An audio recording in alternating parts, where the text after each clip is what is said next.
ደቡብ አፍሪካ በሰልፍ በተቃውሞና በሁከት ተሞልታለች። በጆሃንስበርግና በአንዳንድ አካባቢዎች ግን ሱቆችን የማውደም ንብረት የመዝረፍ እንቅስቃሴ መስተዋሉ ተሰምቷል። የደቡብ አፍሪካ ፖሊስ ጥብቅ ቁጥጥር ቢያደርግም ሰላማዊ ሰልፉ ወደ አመፅ ከመቀየር ወደ ኋላ አላለም። አሁንም ስጋቱ አይሏል። እንመለከተዋለን። ወደ መካከለኛው ምስራቅ ጉዳይ ስንሄድ እስራኤል በደቡብ ሊባኖስ ተጨማሪ ዘመቻዎችን ልትከፍት እንደምትችል ተነግሯል። ኢራንን ማሸነፍ ስላልቻለች ሊባኖስ ላይ ጉልበቷን እያሳየች ነው ሲሉ ጉዳዩን የሚያውቅ አንድ ጋዜጠኛ ተናግሯል። ይህንንም ይዘናል። ይህ እንደተጠበቀ ሆነው የአሜሪካ ጦርም ወደ ሊባኖስ ሊገባ እንደሚችል ተሰምቷል። የአሜሪካ ጦር ሊባኖስ በእግረኛ ጦር ጭምር ገብቶ የሚሰራው አስገራሚ ስራም ተነግሯል። ጉዳዩን እንመለከታለን። ወደ አውሮፓና ወደ ኔቶ ጉዳዮች ስናመራ ብሪታንያ ተጨማሪ 15 ቢሊዮን ዶላር ለጦሯ በጅታለች። በአስገራሚ ሁኔታ የኃይልና የመንገድ ፕሮጀክቷን አጥፋ ነው ብሪታንያ ይህንን ያህል ገንዘብ የመደበችው። ይህንንም እንመለከታለን። እንዲሁም ጀርመን አስገዳጅ ወታደራዊ ምልመላ ልታካሄድ መሆኑ እየተነገረ ነው። በውድ ያልሆነም በግድ እንገባበታለን እያሉ የጀርመን ባለስልጣናት እየተናገሩ ነው። ፒያሳ ኔትወርክን ስትከታተሉ ሁሉንም በጥልቀት ታገኛላችሁ። ፒያሳ ኔትወርክን ሰብስክራይብ፣ ላይክ እና ሼር በማድረግ የፈጣን የተአማኒና የጥልቅ ዘገባዎች ቤተሰቡን ስንል በአክብሮት ጋብዘናል። ብስራት ከፈለኝ ነኝ። አሁን ወደ ጉዳዮቻችን አለፍን።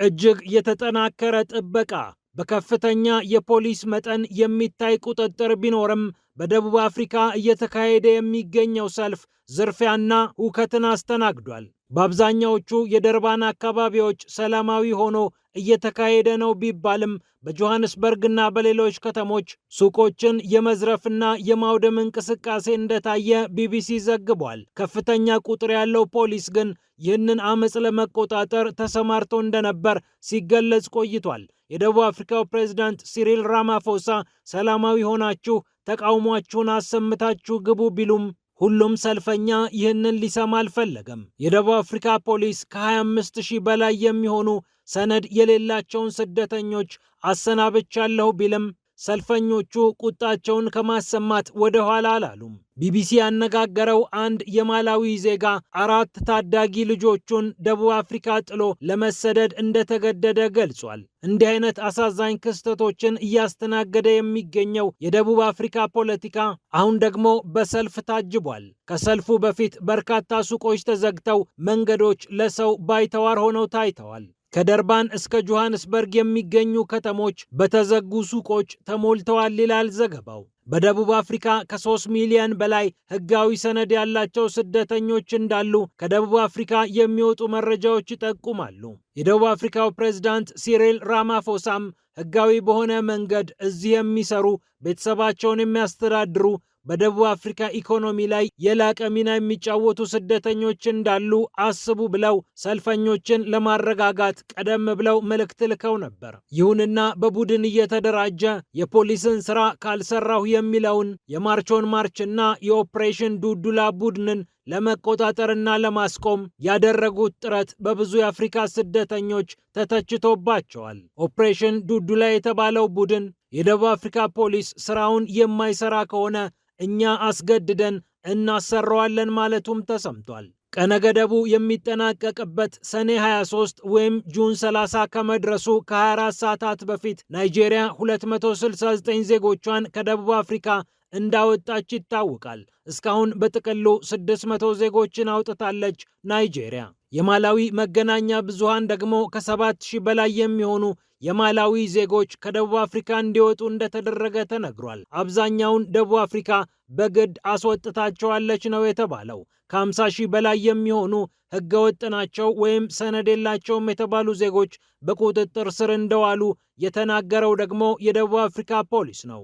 ወደ መካከለኛው ምስራቅ ጉዳይ ስናመራ ፔንታገን ወደ ሊባኖስ ሊዘምት ነው ተብሏል። ሊባኖስ፣ እስራኤልና አሜሪካ ተፈራረሙት የተባለው ስምምነት ከእስራኤልም ከሂዝቦላህም ተቃውሞ ማሰማቱ አልቀረም። እስራኤል ከአንገት በላይ ሆና ስምምነቱን ብትፈራረምም ከአሜሪካ ጋር በድብቅ የተነጋገረቻቸው ነገሮች እንዳሉ አሁን እየወጣ ይገኛል። ዋሽንግተን ፖስት እንደዘገበው የአሜሪካ ጦር ወደ ሊባኖስ የሚዘምትበት ወይም የሚሰማራበት እድል ሰፊ ነው። ፔንታገን ይህንን እቅድ እያጤነ እንደሚገኝ ዘገባው ጠቁሟል። መሃል ላይ ገብቶ የመገላገል ወይም አንተምተው የሚል ስራ ለመስራት እያሰበ እንደሚገኝ የተነገረ ሲሆን የአሜሪካ ጦር ማዕከላዊ እዝ ደግሞ ይህንን ኃላፊነት ሊረከብ እንደሚችል እየተገለጸ ይገኛል።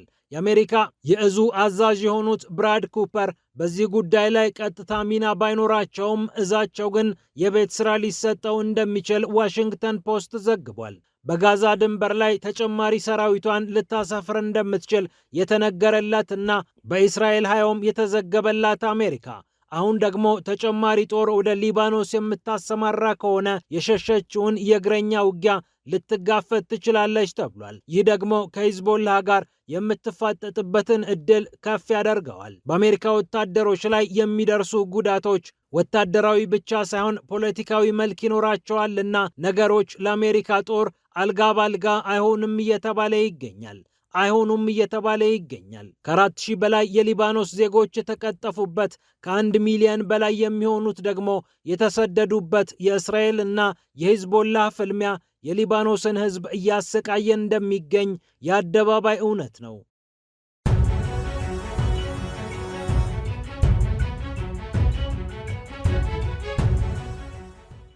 ይህ እንዳለ ሆኖ ጋዜጠኛው ስለ እስራኤል አንድ ነገር ተናግሯል። እስራኤል ወደ ሊባኖስ በሰፊው እየዘመተች የምትገኘው ኢራንን ማሸነፍ ስላቃታት ነው ብሏል። ማክስ ብሉሜንታል ይባላል። የዘግሬ ዞን ዋና አዘጋጅ ነው። ታዋቂው ድረገጽ ወታደራዊና ፖለቲካዊ ጉዳዮችን በስፋት በመዳሰስ የሚታወቅ ነው። ማክስ ብሉሜንታል እንዲህ አለ። ኢራንን ማሸነፍ ስላቃታት እስራኤል በሊባኖስ ላይ ተጨማሪ ወታደራዊ እርምጃ መውሰዱ አይቀርም። ምክንያቱም ከኢራን ጋር የሚደረግ ውጊያ ያለ አሜሪካ አይሆንም። አሜሪካ ሁሉንም ወታደራዊ አቅሞቿን አሰባስባ በአየርም በየብስም በባህርም ካላገዘቻት በስተቀር ኢራንን ማሸነፍ አይቻልም።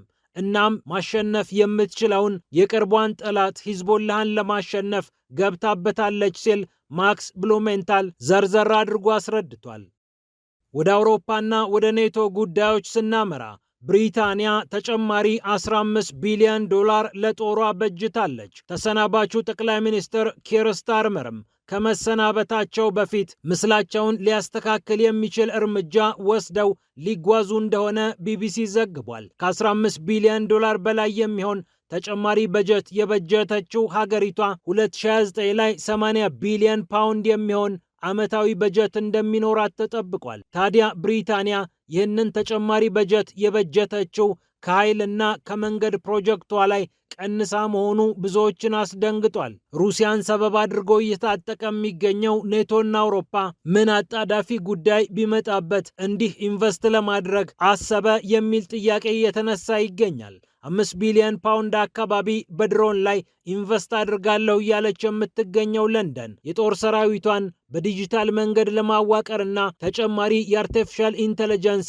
ኤአይ ስራዎችን ለመስራት እንዳሰበችም ተነግሯል። ከ11 ቢሊዮን ፓውንድ በላይ ለጦር መሳሪያ ክምችቷ ለረጅም ርቀት ሚሳኤሎችና ሌሎች አጥቂ መሳሪያዎቿ እንደመደበችም ታውቋል። ለሀገሪቱ ባህር ኃይል 26 ቢሊዮን ፓውንድ የመደበችው ብሪታንያ በጥቅሉ ከ63 ቢሊዮን ፓውንድ በላይ የኒውክሌር አቅሟን ለማስፋፋት 12 የሚሆኑ ኤፍ-35 የጦር ጀቶችን ለመሸመት እንደምታውልም እየተገለጸ ይገኛል።